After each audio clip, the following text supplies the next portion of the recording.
Hi, I'm Dustin Abbott, and I'm here today to give you my final review of the Zeiss Batis, and this is a 25mm f2 lens.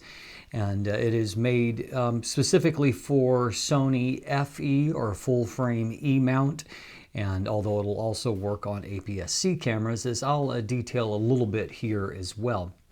So first of all, I would encourage you, if you haven't already, to go and take a look at this episode where I break down the build quality, the design, the handling of the lens, and so you can get the fuller picture on basically what you're paying for with this lens. It's not an inexpensive lens. The full retail price in the United States is $1,299. And, obviously it will periodically go on sale. But, I mean, you're talking about a not inexpensive layout of money to purchase this lens. And so for that price, of course, you are getting a number of things. You're getting Zeiss's optics, which we'll get to in a moment, but also you're getting what is really quite a nice build quality here, complete with some lightweight metal construction in the body itself. The only thing that is not metal here is the lens hood, which is made of plastic. But I noted in the build quality, they've done a good job of finishing off the texture here to where it's visually, it doesn't look like you're going from one material to another. It's more in the feel of it. You can tell that you have changed materials there. The outside of the barrel itself, there is one rubberized surface, which is the focus ring. And let's just pause here for a moment and talk about the focus for a moment here. This focus ring, of course, like all of these lenses designed that are autofocusing lenses for mirrorless cameras, the nature of how mirrorless focus works is that they are typically focused by wire, which means that when I say that any input that you put into the manual focus ring, as you can see, there's no hard stop here. You can do this all day long and it doesn't do anything. All the input from this manual focus ring, it has to be routed through the focus motor, well, really through the camera. That input is then input into the focus motor, and it really is the focus motor that moves the elements. At no point do you directly move them, and so that's why it's a focus by wire or an electronic focus, even though you're doing manual input. So as a byproduct of that, there are a few things that are not there that are present when you have a mechanical linking to the lens elements. There are no hard stops at minimum focus or infinity, and so that's just something to bear in mind that, like I said, you can turn this all day long, but unless certain conditions are met, it's not going to do anything. So as many of you know that have followed my work, I'm not a huge fan of focus by wire. However, I will say that in some of these recent lenses that I've reviewed, including this Batis lens and other Batis lenses, and things like the Sony Zeiss Planar 50mm f1.4, Sonar 55 f1.8, lenses like that do a pretty decent job here in imitating what is a more typical manual focus experience. So just note, as far as that input goes, however, that you're either going to need to be in manual focus in your camera body or in DMF, which is the equivalent of manual override on a DSLR, which means that if you don't like what autofocus has selected, you can manually override that at any point by starting to move the manual focus ring. So when input is detected either in manual focus mode or DMF mode, what will happen is that the image in the viewfinder or on the LCD screen, whichever you happen to be using, will magnify in close to allow you to fine-tune focus. Now this, of course, is very useful in that it allows you to get closer to your subject and thus avoids what is really the primary challenge of manual focusing, and that you can't really see what you're doing. In this case, you can, and so that is certainly an improvement over manual focus on a DSLR. Now, the amount of input, or the speed, I should say, that focus occurs, again, because there's no mechanical connection, it's not just related to how fast you turn things.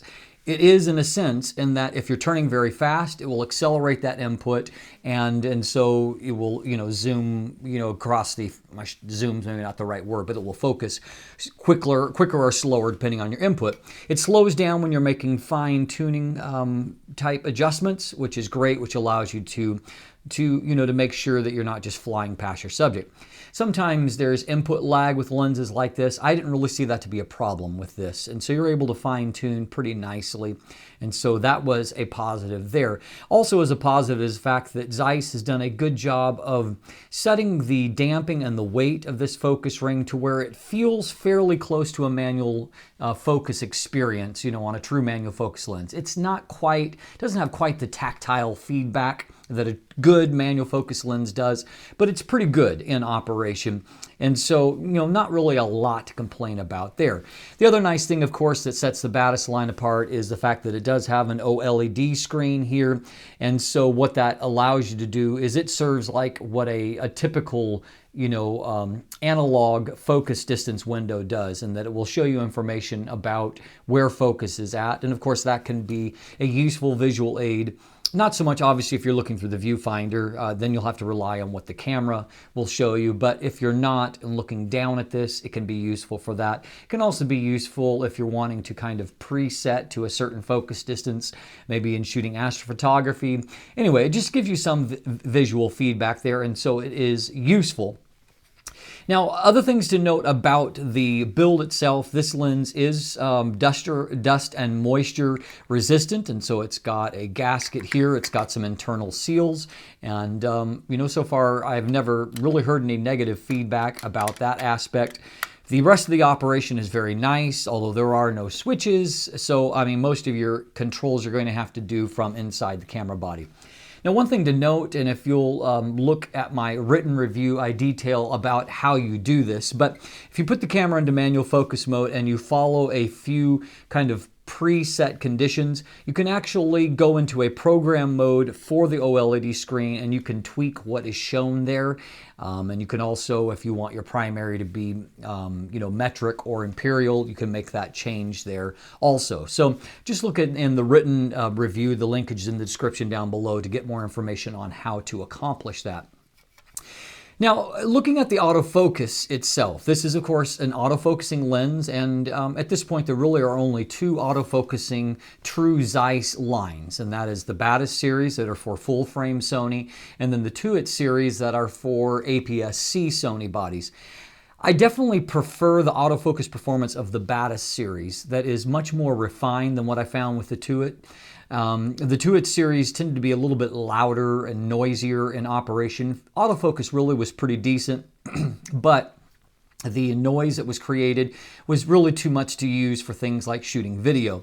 No such problem here. Even if I put the camera right up next to my ear and I focus, I really can't hear any kind of focus noise. Basically, all I'm hearing is just kind of visual confirmation, or not visual confirmation, but the beep that accompanies confirmation of focus.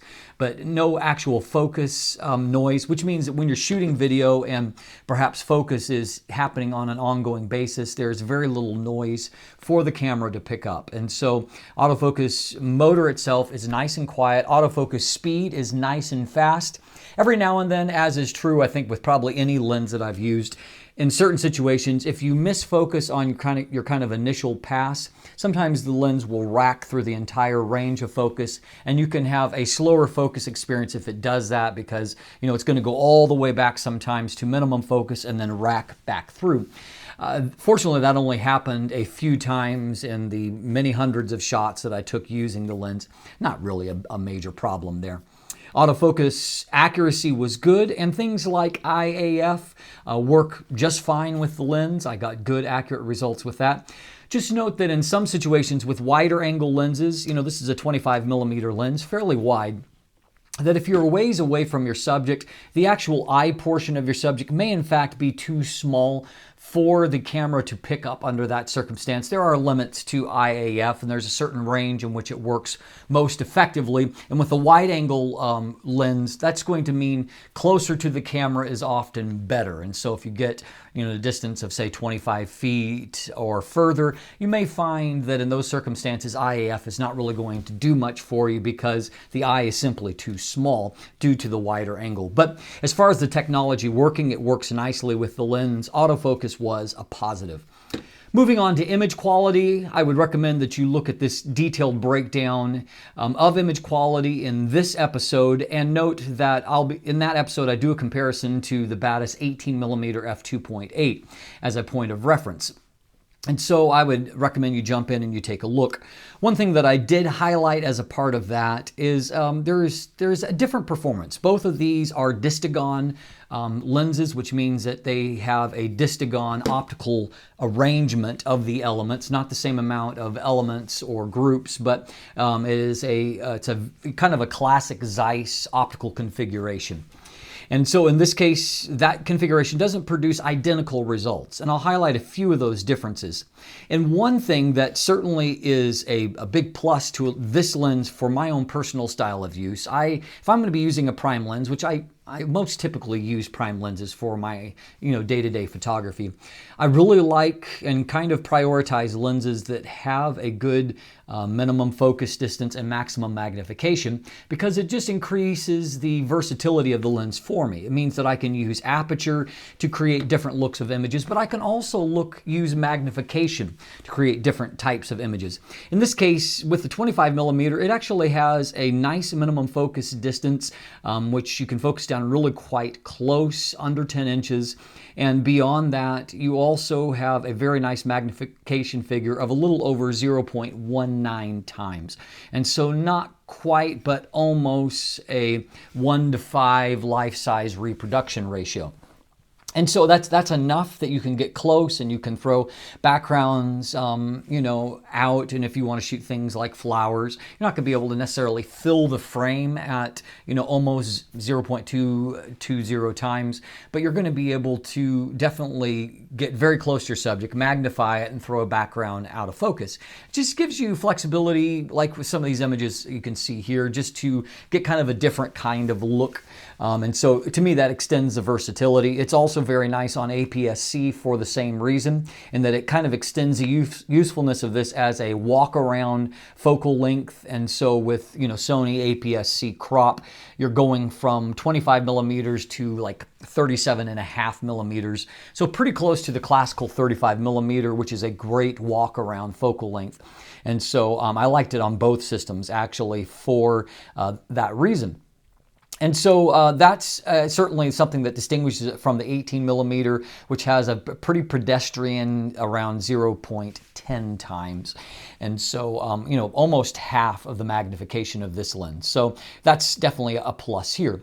They also have slightly different interpretation of color. Both of them, I would say, are accurate in terms of color, but I would say that the 18mm trends just a little bit cool, kind of like I recently did the Sony Zeiss Sonar 55mm f1.8, and I found that it was just a hair cool in its interpretation of color or color balance, and I would say that that's true. The 18mm, the 25mm seems a little bit warmer by comparison. I would say it's actually a little bit more neutral.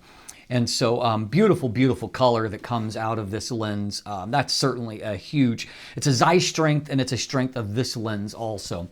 And I found that as a result, images that I took with this lens, I really liked just the feel of them, the look of them, the global rendering that comes off the lens. Now, there's a difference in the kind of optical strengths of these two lenses too. The 18mm, as we'll detail more in that review, it is just fantastically, basically perfectly sharp and contrasty, even on a very high resolution body, starting from f2.8 in the center, maybe 2/3 of the frame. I mean, it is just brilliantly sharp there. It has a drop-off, however, that we saw towards the extreme edges of the frame. And you have to stop down a fair bit before you get some equalization of sharpness across the frame. The 25mm f2, I don't think that it ever quite reaches the stratospheric levels of sharpness and contrast in the center of the frame, but it has an incredibly even very flat field of focus, very flat focal plane, and it is sharp across the frame. I mean, there's very little drop off from center to edge performance. And I mean, if you stop down a bit, it is just, you know, like to landscape apertures, it is brilliant from corner to corner.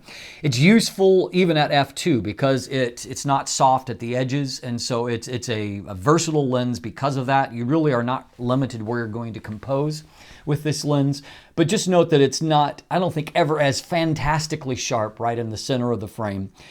There are the slightest bit of chromatic aberrations that you can see only in very certain circumstances, very high contrast subjects. For most field use, I basically never notice them, and so I don't think that's really an issue. It has less distortion than the 18mm by a pretty fair margin. It comes out of the camera almost perfectly corrected, and if you add on, say, a Lightroom or Adobe Camera Raw, additional lens profile, which it will automatically do if you're importing a RAW file, you will find that it corrects it nearly perfectly, as it does Vignette. There is still some Vignette that is left when it comes out of the camera, and adding that profile seems to clear it up without, I never noticed any kind of negative repercussions from correcting it, because it is, while it's there, it is mild enough that it can correct that without introducing noise, and the distortion is low enough that it can be corrected without kind of stretching corners and robbing any kind of corner sharpness.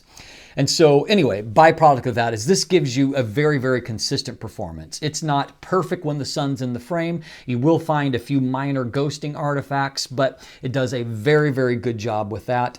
The bokeh quality is really, in a lot of situations, it's quite nice. It's not perfect. It will pick up some hard edges periodically.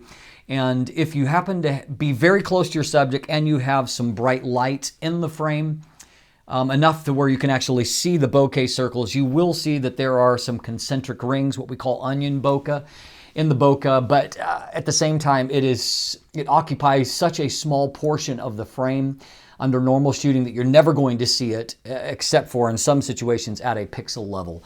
So again, it's not really a huge deal. So bottom line is that it does a lot of things exceptionally well, and its shortcomings are really, really minimal enough that they're probably not going to be an actual factor in your everyday shooting. So for the most part, this lens for most people is going to be, if not optically perfect, it's going to be very, very close to it. And I'm not aware of a wide angle lens around this focal length for Sony FE that does any better job. As I've mentioned, it is equally good on APS-C. You can see a tiniest bit more chromatic aberrations in some situations, but again, because they're so mild to begin with, it's a non-factor. And as I mentioned, the focal length is actually very versatile, and it's good there. So it does good for video. I think the only thing that I would say could be a downside for video is the nature of focus by wire. And if you are someone that likes to use focus follow systems and you're going to manually focus, you don't want to use, continual autofocus in the camera, then the Loxia series from Zeiss might be a better choice than the Batis series. For most people that are incorporating video and want to use autofocus during video, the Batis series, of course, is the series to go for. So there's a lot of lens here, and probably the biggest downside for a lot of people will be the fact that this is not an inexpensive lens. And neither is it an extreme focal length. 25mm is wide, but not exceptionally wide. So as a byproduct of that, it seems like a lot for it. But again, it's good in pretty much every situation. It's a nice lens to use for portraits because you're not going to get as much of distortion out of it. It's nice to use for shooting the night sky because its coma is quite well controlled. And if you'll stop down from f2 to f2.8, the coma actually becomes quite excellent. And so it's a good astrophotography lens. Light transmission seems to be good. Color rendition is excellent. And of course, it's got weather sealing, it's got good autofocus, and it's got a good build. It's a nice lens, bottom line. And so if you are not too put off by the price, then this is a lens that balances very nicely on both full frame and APS-C bodies. It's about 320 grams, so it's lightweight, not an issue there. And it's not a tiny lens, but it is fairly compact. I'm Dustin Abbott. If you look in the description down below, you can find the full written review. You can find links to purchasing one for yourself. And of course, if you would like to become one of my patrons or follow me on social media, sign up for my newsletter, you'll find linkage to do all of that there. And of course, if you haven't already, please click that subscribe button. Thanks for watching. Have a great day.